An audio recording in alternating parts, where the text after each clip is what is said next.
So guys, this is the supplement for executive program, new syllabus 2022 for the December attempt.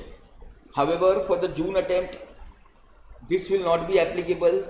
The reason being, जैसे कि ECIPL के amendments में देखा था अपन ने, whatever is applicable for December is applicable for June.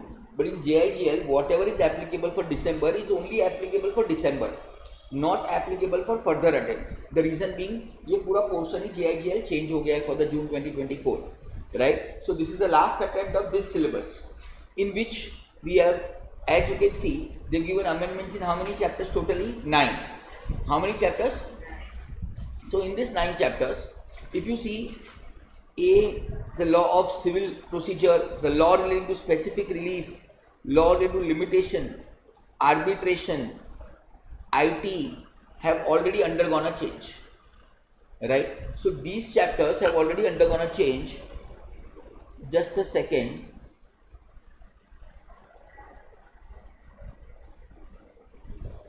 Okay, so these 5 chapters has already undergone a change.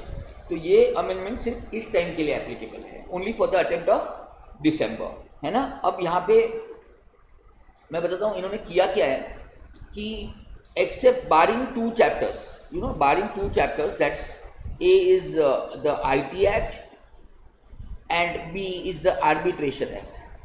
In these 2 chapters जो मैंने अभी स्टार मार्क किया है, they have added new sections, and in all other chapters whatever are the new case laws of Supreme Court, they've added them as a part of the syllabus. जो Supreme Court case laws latest हुए हैं from the year 23 to 24, which were not a part of the study material. So technically from the students perspective, what you need to understand is कि आपको 2 chapters में sections extra पढ़ने हैं, right? और बाकी chapters जो है उसमें फक्त extra क्या पढ़ना है? case laws. क्या पढ़ना है? अब let's take an example of the first chapter today, lesson number 2. Right. So first chapter is our introduction sources of law, तो उसमें तो कभी भी कोई अमेंडमेंट आने वाला नहीं, राइट. तो immediately from the chapter number 2 will start the amendments constitution of India. Now this is a very important case law, Satyendra Kumar versus the CBI. Very interesting case law and very important, right. Ready. Now this case law का जो heart and soul है, पहले ना हर एक case का heart and soul मालूम होना चाहिए कि अगर मैंने सत्येंद्र कुमार एंटिल का केस पूछा ना एग्जाम में, तो remember this case is all pertaining to getting a bail. See where the problem lies in India, that you know you file some wrong complaint, right? You file a wrong complaint on an accused, and accused is taken behind the bars, and then you know how the way Indian courts work, it take years and years to get the final verdict. Till then unnecessary बेचारा जो बंदा wrong offense में गया है वो jail में ही पड़ा रहता है, which is wrong. So Supreme Court had highlighted this in the case law of Satyendra Kumar Antil versus the Central Bureau of Investigation, कि अगर आप रॉन्ग ऑफेंस के अंदर किसी बेचारे को जेल में रखोगे, उसको बेल का राइट ही नहीं दोगे, आपकी कोर्ट स्लो काम करती है ना. कोर्ट्स के भरोसे नहीं रह सकते. आज कोर्ट में 2 करोड़ से ज़्यादा केस पेंडिंग है, right. Even in the apex court, मतलब the supreme Court, we have almost an around lakh case pending in the supreme court.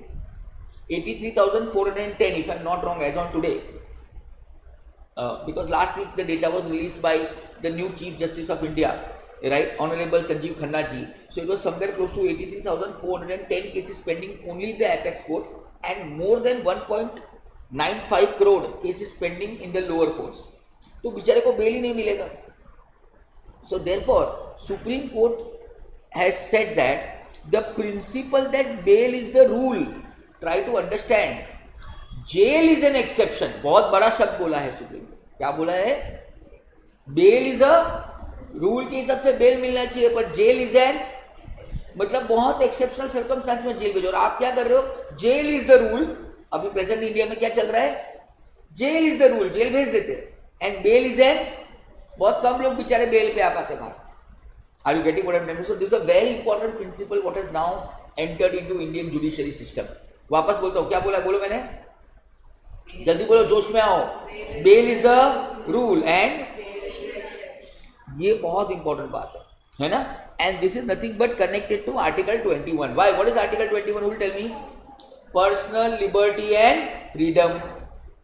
Personal liberty and, तो अगर मेरे को जेल में रखा तो मेरा पर्सनल लिबर्टी रिस्ट्रिक्ट हो जाएगा, राइट। और आर्टिकल 21 बोलता है नहीं, every individual has a right to personal liberty, right. And accordingly jail is a rule, है ना, जेल इज अ रूल, गधो bail is a rule, and very good.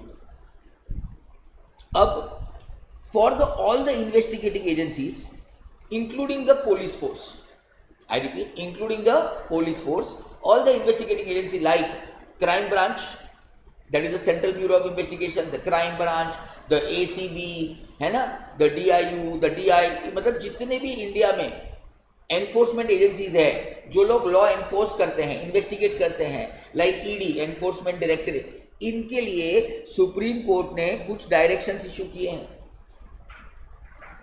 और क्या बोला है, पहले तो गवर्नमेंट ऑफ इंडिया को एक हिदायत दी है under the directive principle of the state policy, I repeat, under the DPSP, directive principles of the state policy, government को एक हिदायत दी है कि प्लीज बेल के लिए अलग से लॉ बनाओ, only for the bail, so that people who are unnecessarily being jailed, and now even that muhim is going on right now in India.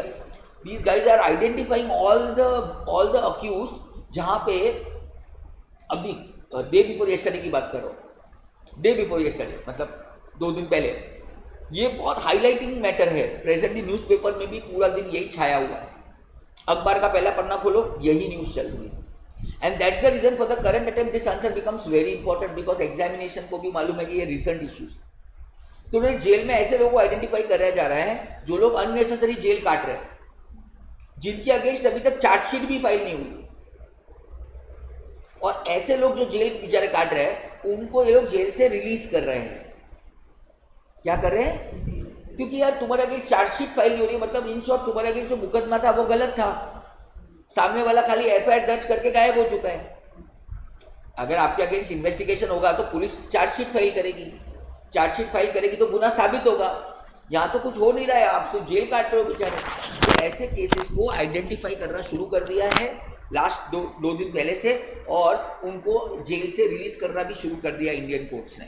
मतलब ये इनैक्टमेंट इतना इंपॉर्टेंट है। Satyendra Kumar until 2 investigating officers को बोला है कि बॉस कुछ भी हो जाए तुम किसी को भी ऐसे जाके धर नहीं सकते, you will have to give a notice under 41 and 41A।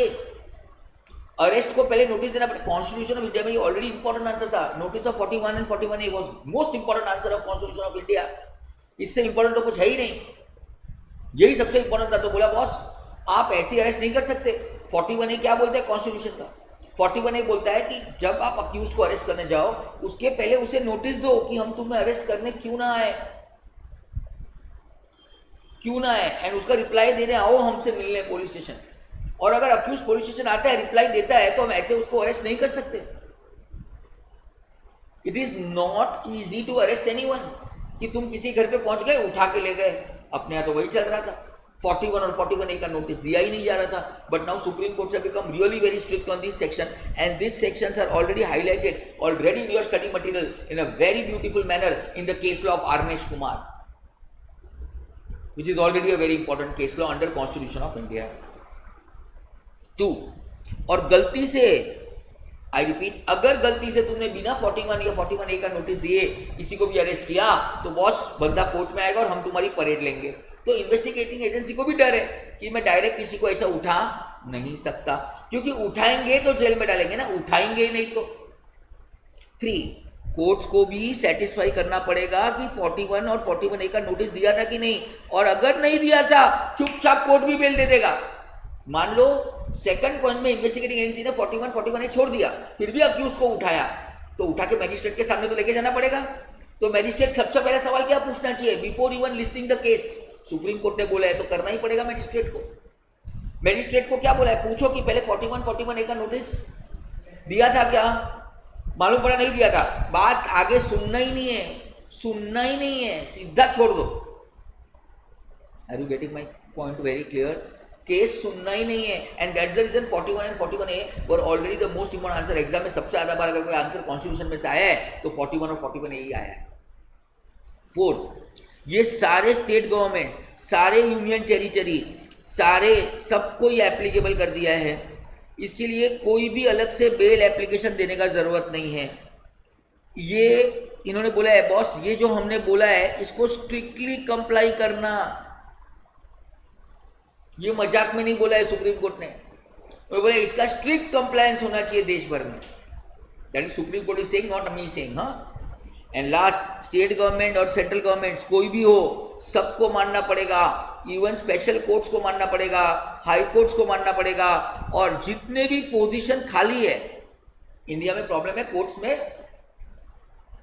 में पोजीशंस खाली है। स्पेशल कोर्ट में जो प्रिसाइडिंग ऑफिसर होते हैं, जो रिटायर्ड जजेस होते हैं, वो भी पोजीशन खाली है, उनको फिलअप करो यार।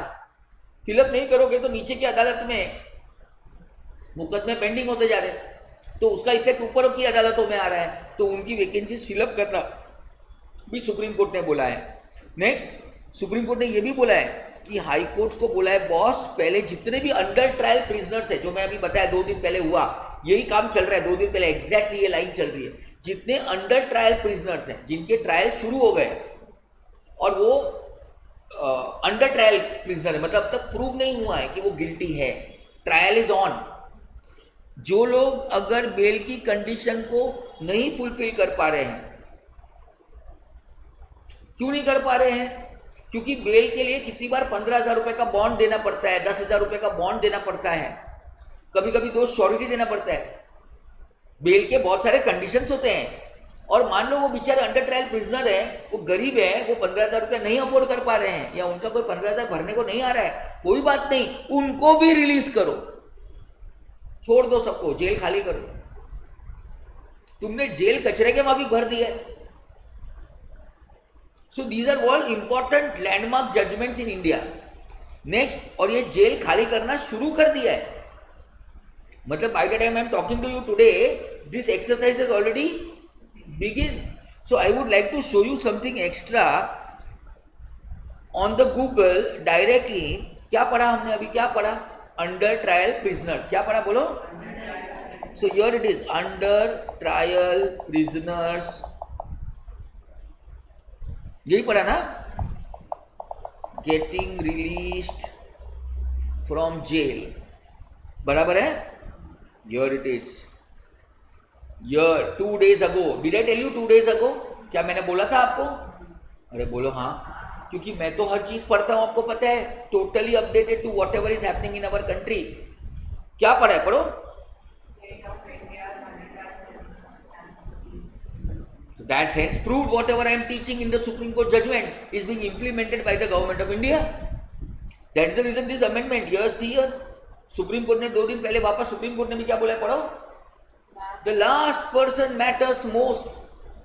जितने लोग जेल में हैं छोड़ दो, जेल खाली करो। नया अभियान चालू है देश में।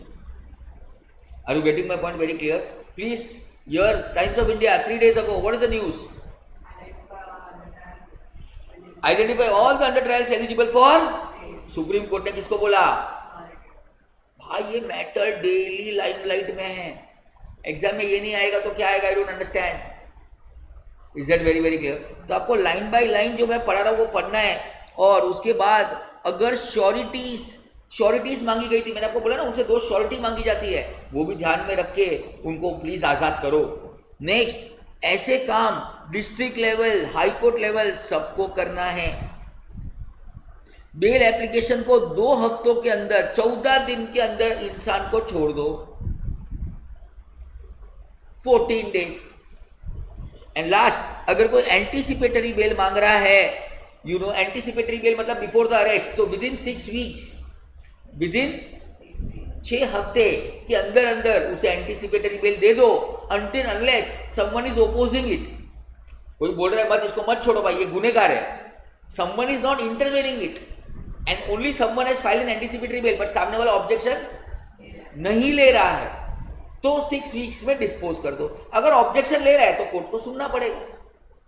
Last but not the least, सारे गवर्नमेंट, यूटी, हाई कोर्ट को बोला है रिपोर्ट दो हमें 4 महीने में, और वो रिपोर्ट मांगने के बाद सुप्रीम कोर्ट को मालूम पड़ा कि यार ये तो अभी भी नहीं छोड़ रहे, तो अब सुप्रीम कोर्ट काम पे लग गया सबको छुड़ाने का। Is that very clear? Is that very clear to all of you what we have done today? Very interesting. Trigger event was bail. इसलिए मैंने क्या बोला, सत्येंद्र आप याद रखेंगे तो बेल याद रखेंगे. That is the way you remember the chapter of Constitution of India. I'm sure all of you must have understood the first case of today. Second case, बहुत इंटरेस्टिंग केस है ये भी. सीबीआई का matter है. CBI versus R Kishore in the supreme court. चालू करूं? Okay, see here. Supreme court ने बोला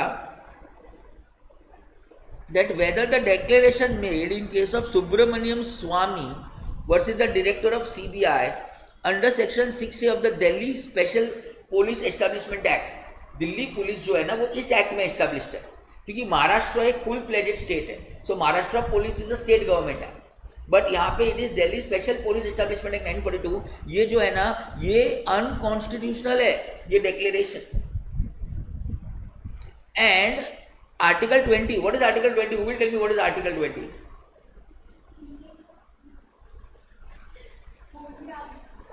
What is Article 20? आप लोग दिसंबर में एग्जाम दे रहे हैं. What is Article 20?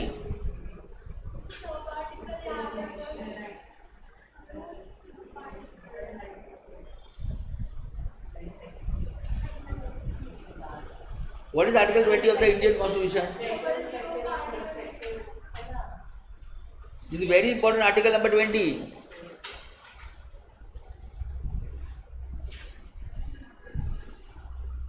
And before you all come to article 20, let me also tell you कि लॉ एक बार अनकॉन्स्टिट्यूशनल डिक्लेयर हो गया. एंड व्हाई अनकॉन्स्टिट्यूशनल डिक्लेयर हुआ है? Because it is violating the fundamental rights enshrined under part 3 of the Indian Constitution. Then it would be void ab initio, since born, जब पैदा हुआ तब से, and therefore it cannot be made applicable. And therefore Delhi police की जो section 6A है वो 2003 से आई है, तब से उसको निकाल दिया, रेट्रोस्पेक्टिव इफेक्ट से निकाला. पहली बार किसी सेक्शन को रेट्रोस्पेक्टिव इफेक्ट से निकाल दिया है हमने. Most important section 6A of the Delhi special police establishment act 942 को जिस दिन वो पैदा हुई थी उस दिन से हटा दिया गया है. And what is article 20? Very good, right? What is Article 20?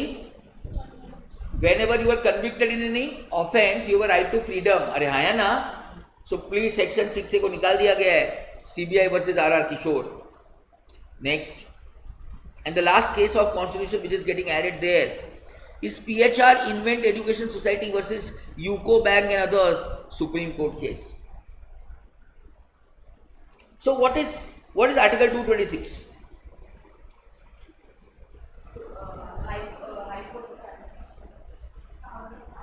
हाँ, तो what is the power of High Court under 226? So High Court will not entertain any writ petition if already some other remedy is available. When all remedies get exhausted, then you have a right to come to Article 226. ऐसा prove हो गया है. और इन्होंने बहुत clearly बोला है कि क्या बोला है कि use the writ petition only when all other remedies have exited. So whether statutory authority has not acted in accordance with the enactment or it is acted in defiance of the fundamental principles of judicial procedure, it has resorted to invoke certain provisions which are already repealed and still they are using it, or maybe there is an order passed which is against the total violation of principles of natural justice. In all such cases, normally people go for writ petitions. Because when the higher authorities are not listening to you, the statutory authority is not listening to you, you have a right to file a writ petition under mandamus, certiorari, prohibition, quo warranto, and the most important, habeas corpus. But इन्होंने high court में बोला, इन्होंने high court अगर high court के पास कोई alternative remedy आपके पास है, तो जब तक ऑल्टरनेटिव रेमेडीज है तब तक आप रिट पिटिशन फाइल करेंगे. You use the other remedy which is in the law, but if the remedies are exhausted or there is no remedy, then you can file a writ petition. That clarification is being given by the Supreme Court. So here I finish chapter 1, Constitution of India. All the 4 new cases, out of which I feel the first and the second one are very, very important. But first one most important because specifically for whole of India and it is right now being used